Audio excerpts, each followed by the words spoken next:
Hello साथियों, good morning. उम्मीद करता हूँ सभी खुश होंगे। एक बार फिर सिवाय टेक्निकल क्लासेस में आप सभी का स्वागत है। आज का जो हमारा टॉपिक है, जिस विषय पे हम चर्चा करने वाले हैं, वो है कि इंजन कितने प्रकार के होते हैं। लास्ट टाइम हमने पढ़ा था, आप सभी को समझाया था। उम्मीद करता हूँ सभी को समझ भी आया होगा कि इंजन क्या है। तो सभी को क्लियर हो गया था कि इंजन क्या है। आज की जो क्लास है इसमें हम पढ़ेंगे कि इंजन होते कितने प्रकार के हैं, इनको कितने भागों में बांटा गया है। तो सबसे पहले हम इंजन कंप्लीट हो गया था हमारा कि इंजन क्या है। एक मशीन है जो क्या करता है, हीट एनर्जी या केमिकल एनर्जी को मैकेनिकल वर्क में कन्वर्ट करता है, उसे हम इंजन बोलते हैं। अब बात आती है कि इंजन कितने प्रकार के होते हैं, तो हम उस विषय पे चर्चा करेंगे। तो इंजन मुख्यतः दो प्रकार के होते हैं। कितने प्रकार के होते हैं? दो प्रकार के होते हैं, ठीक है। पहला आ जाता हमारा external combustion engine. External combustion engine, ध्यान से सुनने की कोशिश करें, है ना, और समझने की कोशिश करें। एक्सटर्नल कंबूशन इंजन, इंजन का जो नाम है उसी में उसका काम है, जो नाम है उसी में उसका काम जुड़ा हुआ है। एक्सटर्नल मतलब बाहरी सोर्स। क्या है इसमें, क्या दे रहा है कि एक्सटर्नल कंबूशन इंजन मतलब एक्सटर्नल कंबूशन इंजन जो होते हैं वो कौन से इंजन होते हैं, पहले हम वो क्लियर कर लेते हैं। उसके बाद इसका जो दूसरा भाग है वो है इंटरनल कंबूशन इंजन। क्या है? Internal combustion engine. तो एक्सटर्नल कंबूशन इंजन हमारे दो प्रकार के होते हैं। पहला होता है टरबाइन इंजन। कौन सा होता है पहला? Turbine engine. सभी ध्यान से देखें, इधर किसी को समझ नहीं आया तो बार बार पूछ ले, कोई दिक्कत नहीं है। Turbine engine. नेक्स्ट होता है इसका स्ट्रीम इंजन। क्या होता है? Stream engine. पहले है हमारा इंजन। इंजन के मुख्यतः दो भाग। पहला भाग हमारा क्या है? External combustion engine. दूसरा भाग हमारा इंटरनल कंबूशन इंजन। दो हो गए। अब हम आ जाते हैं कि एक्सटर्नल कंबूशन इंजन क्या है। तो एक्सटर्नल कंबूशन इंजन जो है वो भी दो प्रकार के होते हैं। पहला होता है हमारा टरबाइन इंजन और दूसरा होता है हमारा स्ट्रीम इंजन। अब ये एक्चुअल में है क्या चीज, एक्सटर्नल कंबूशन से हम क्या समझे, कैसे हमको पता चले कि भाई एक्सटर्नल कंबूशन इंजन में होती क्या कार्रवाई है। तो एक्सटर्नल कंबूशन इंजन आपको मैं इस डायग्राम के माध्यम से समझा रहा हूं, समझने की कोशिश करिएगा। ये हमारा सिलेंडर बोर है। ये क्या है? पूरा सिलेंडर बोर है। ये देखिए, इसके अंदर ये पिस्टन लगा हुआ है, सभी को दिख रहा है, पिस्टन लगा हुआ है। लेकिन हम फ्यूल को या डीजल को या कोयले को किसी को भी इसके अंदर नहीं इग्निटेड कर रहे हैं, इसके अंदर नहीं जला रहे हैं। एक्सटर्नल मतलब बाहरी सोर्स, बाहरी किसी एक पात्र में, बाहर हम किसी भी पात्र में कोयले को जलाएंगे या फ्यूल को जलाएंगे। जैसे कि यहाँ पे बनाया गया है, यहाँ पे एक पात्र बना गया है, ठीक है। ये पात्र में हम यहाँ पे क्या करेंगे? कोयले को जलाएंगे। क्या जलाएंगे? कोयला यहाँ पे जलाएंगे। कोयले जैसे ये जो इंजन है इनका उपयोग पहले ट्रेनों में किया जाता था। किसमें किया जाता था? ट्रेनों में। दोनों ही टरबाइन इंजन और स्टीम इंजन, ये कहाँ पे यूज होते थे? ट्रेन में उपयोग होते थे। अभी इनका उपयोग बंद हो गया है, अभी प्रेजेंट कंडीशन में इनका उपयोग कहीं नहीं होता, लेकिन हमारे सिलेबस में है तो हम इनको पढ़ रहे हैं। तो यहाँ पे क्या है, कोयले को हम बाहर जला रहे हैं और कोयले से जो स्ट्रीम निकल रही है, क्या निकल रही है? जो भाप निकल रही है, वो भाप यहां से जाएगी हमारी किसी भी पाइप की मदद से। कहां पे जाएगी भाप? सीधी यहाँ पे जाएगी हमारे सिलेंडर बोर के अंदर। सिलेंडर बोर के अंदर जब हमारी भाप जाएगी तो हमारा पिस्टन क्या है? मूवमेंट करना स्टार्ट कर देगा। इस प्रक्रिया को हम बोलते हैं एक्सटर्नल कंबशन इंजन, क्योंकि हम किसी बाहरी पात्र में जो है फ्यूल को हम क्या कर रहे हैं? इग्निटेट कर रहे हैं, फ्यूल को जला रहे हैं, इसलिए इसका नाम है एक्सटर्नल कंबशन इंजन। एक्सटर्नल से तात्पर्य यही है कि हम क्या करते हैं? फ्यूल को कहां पे इग्निटेट करते हैं? किसी बाहरी पात्र में।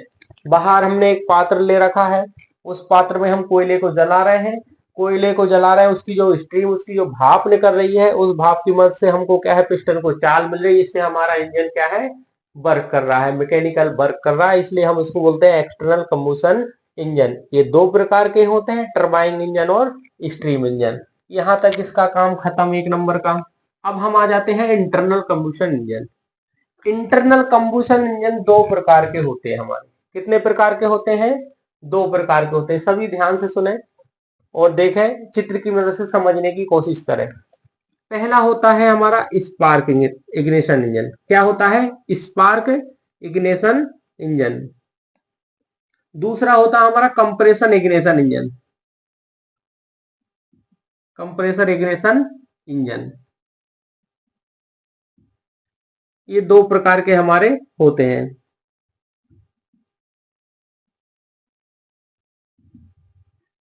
अब बात यहाँ पे आती है इंटरनल कंबशन से हम क्या समझे कि इंटरनल कंबशन क्या होता है, तो हम उसको समझाएंगे इस चित्र की मदद से। ये हमारा यहाँ पे एक इंजन का डायग्राम है, छोटा सा, है ना। ये 4 स्ट्रोक इंजन या 2 स्ट्रोक इंजन, जो भी आप चाहे समझ सकते हैं, कोई दिक्कत नहीं है।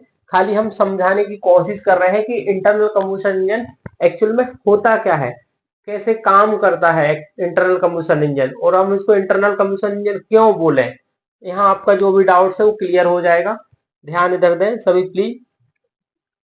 इंटरनल कंबशन इंजन अभी हमने देखा कि एक्सटर्नल कंबशन इंजन में हम क्या कर रहे हैं, किसी बाहरी पात्र में हम फ्यूल को जला रहे हैं या कोयले को जला रहे हैं, उसकी जो भाप है वो हमको कहाँ, अंदर आ रही सिलेंडर बोर के अंदर, जिससे हमारा क्या, पिस्टन मूवमेंट कर रहा है और इंजन हमारा वर्क कर रहा है, इसलिए हम उसको बोलते हैं एक्सटर्नल कंबशन इंजन।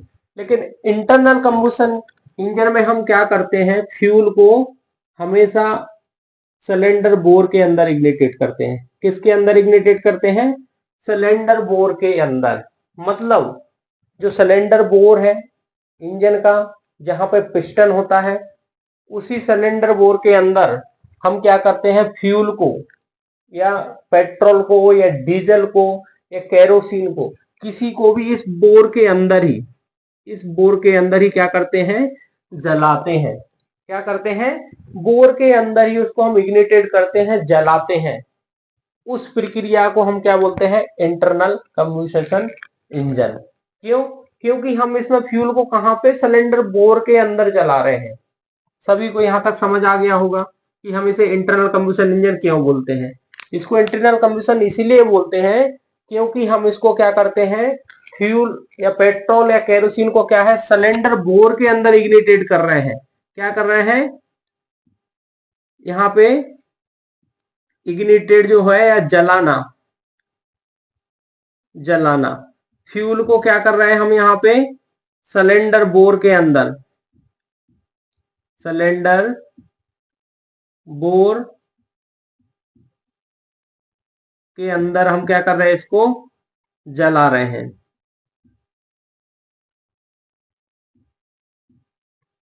और जहां पे हम फ्यूल को सिलेंडर बोर के अंदर जलाते हैं वहां पे इंटरनल कंबशन इंजन होता है। समझ आ गया? एक्सटर्नल कंबशन इंजन समझ आ गया।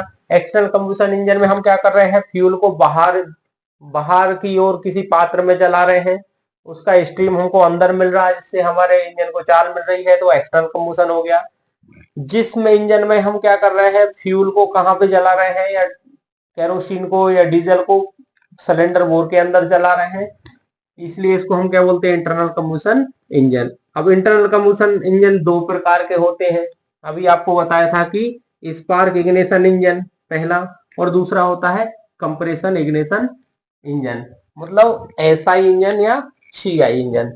अब एसआई इंजन भी हमारे दो प्रकार के होते हैं। कितने प्रकार के होते हैं?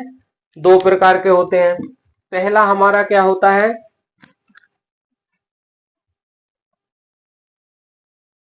पहला हमारा होता है पेट्रोल इंजन।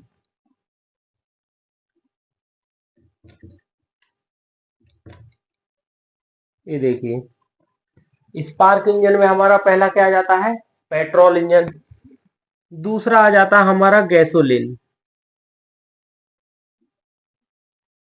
क्या आ जाता है? Gasoline engine. समझ आ गया यहां तक सभी को? इंजन इंजन के दो प्रकार मुख्यतः है, external combustion engine, internal combustion engine. इस एक्सटर्नल कंबशन इंजन के फिर दो प्रकार, टरबाइन इंजन और steam engine. Internal combustion engine के दो प्रकार, स्पार्क इग्निशन इंजन और कंप्रेशन इग्निशन इंजन। फिर स्पार्क इग्निशन इंजन फिर दो प्रकार के होते हैं, पेट्रोल इंजन और गैसोलीन इंजन। इसी प्रकार हमारे जो है कंप्रेशन इग्निशन इंजन भी दो प्रकार के होते हैं। कितने प्रकार के होते हैं? दो प्रकार के होते हैं। तो पहला आ जाता है इसमें डीजल इंजन। कौन सा आ जाता है? Diesel engine. दूसरा आ जाता है हमारा crude oil, crude oil engine. कौन सा आ जाता है? कच्चे तेल का जो इंजन होता है या केरोसिन का जो इंजन होता है, वो हमारे किस में आ जाते हैं? कंप्रेशन इग्निशन इंजन में। तो इस प्रकार हमारे दो प्रकार के क्या होते हैं? कंप्रेशन इग्निशन इंजन भी दो प्रकार के होते हैं।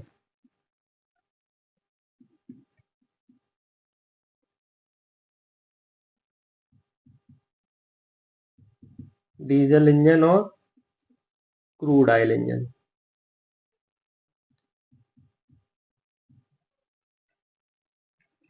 यहां तक सभी को समझ आ गया? यहां तक किसी को कोई भी दिक्कत या कोई चीज ऐसी जो समझ ना आई हो? हाँ, कुछ भी समझ नहीं आया दोबारा पूछ ले, कोई दिक्कत नहीं है। समझ आ गया सभी को? अभी उसके बाद इसी में फिर और दो प्रकार आ जाते हैं हमारे। पहला होता है टू स्ट्रोक। क्या है? पहला टू स्ट्रोक। दूसरा होता है फोर स्ट्रोक।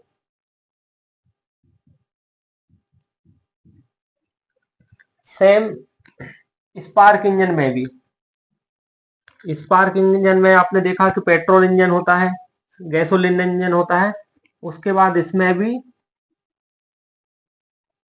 टू स्ट्रोक होता है। इसमें भी क्या होता है? टू स्ट्रोक होता है और फोर स्ट्रोक होता है। दोनों में क्या है? टू स्ट्रोक और फोर स्ट्रोक इंजन पाए जाते हैं। ये हमारा इंजन का क्या है? डिस्ट्रीब्यूशन है कि इंजन को हमने कितने भागों में बांटा है, इसके कितने प्रकार से डिवाइड किया गया है। शुरू से आपको पूरा मैं लास्ट तक समझाया। यहाँ तक किसी को कोई भी दिक्कत? किसी को कोई दिक्कत नहीं है, गुड। तो एक बार फिर मैं आपको पूरा रिपीट कर देता हूँ, जिससे कि बेहतर रूप से आपके दिमाग में ये चीज बैठ जाए, समझ आ जाए। और किसी को कुछ डाउट हो तो उसको अभी क्लियर कर ले, कोई दिक्कत नहीं है। इंजन आपको पहले ही बता दिया गया है कि इंजन क्या है। इंजन एक मशीन है जो क्या करता है? केमिकल एनर्जी या हीट एनर्जी को मैकेनिकल वर्क में कन्वर्ट करता है। इंजन हमारे मुख्यतः दो प्रकार के होते हैं, internal combustion engine, sorry external combustion engine और internal combustion engine. External combustion engine हमारे दो प्रकार के होते हैं, टरबाइन इंजन और steam engine. Internal combustion engine आपको बता दिया गया है, जिसमें हम ईंधन को या पेट्रोल या डीजल को कहाँ बाहरी किसी पात्र में जलाते हैं, और उसका जो स्ट्रीम भाप हमारे को सिलेंडर बोर में आता है, उसे हम क्या बोलते हैं? External combustion engine. Internal combustion engine वह है इंजन जिसमें हम क्या करते हैं? पेट्रोल डीजल या फ्यूल को क्या करते हैं? सिलेंडर बोर के अंदर जलाते हैं, वह हमारे इंटरनल कंबशन इंजन होते हैं। ये भी दो प्रकार के होते हैं, स्पार्क इग्निशन इंजन और कंप्रेशन इग्निशन इंजन। फिर स्पार्क इग्निशन इंजन भी दो प्रकार के होते हैं, पेट्रोल इंजन और गैसोलीन इंजन। इसी प्रकार कंप्रेशन इग्निशन इंजन भी हमारे दो प्रकार के होते हैं, डीजल इंजन और क्रूड ऑयल इंजन। फिर ये दोनों ही दो दो प्रकार के होते हैं, टू स्ट्रोक और फोर स्ट्रोक। यहाँ पे इंजन का क्लासिफिकेशन समाप्त होता है। उम्मीद करता हूँ सभी को सब कुछ समझ आ गया होगा। तो इस क्लास को हम यही समाप्त करते हैं। अगली क्लास हम जो देखेंगे कि स्ट्रोक क्या होता है। टू स्ट्रोक और फोर स्ट्रोक बात आ गई है, तो अगला हम देखेंगे कि स्ट्रोक है क्या है, टू स्ट्रोक क्या है और फोर स्ट्रोक क्या है, और स्ट्रोक क्या है। ये हम नेक्स्ट क्लास में समझने की कोशिश करेंगे।